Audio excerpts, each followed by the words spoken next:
All over the world, experts are sounding the alarm about an impending global food crisis. Food prices are at near record highs. Fertilizer prices have more than doubled, sounding an alarm everywhere.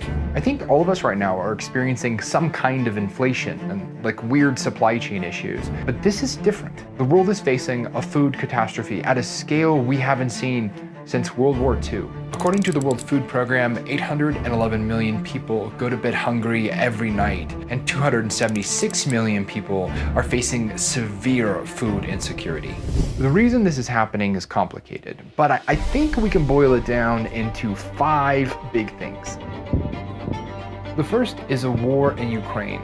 Russia and Ukraine are sort of like the world's breadbasket. So much of the global wheat we consume comes from these 2 countries. And during a war, no wheat is being planted, harvested, or even exported. These 2 countries, they actually make up 30% of global wheat. Right now, all those calories are trapped. Okay, so number 2, the price of fertilizer and energy, like natural gas, is skyrocketing. And to cover that cost, farmers have to charge us as consumers more, and that drives up the cost. Okay, and the third thing is extreme weather. Across the globe, heat waves and drought have decimated crops, especially in India and the Horn of Africa. Okay, number 4, countries around the world are starting to panic. And when countries panic, they start to limit their exports. And they want to keep more of the food they grow for their own citizens. And this means the countries that need to import that food, they can't, or they have to pay a premium. Okay, and number 5 is COVID.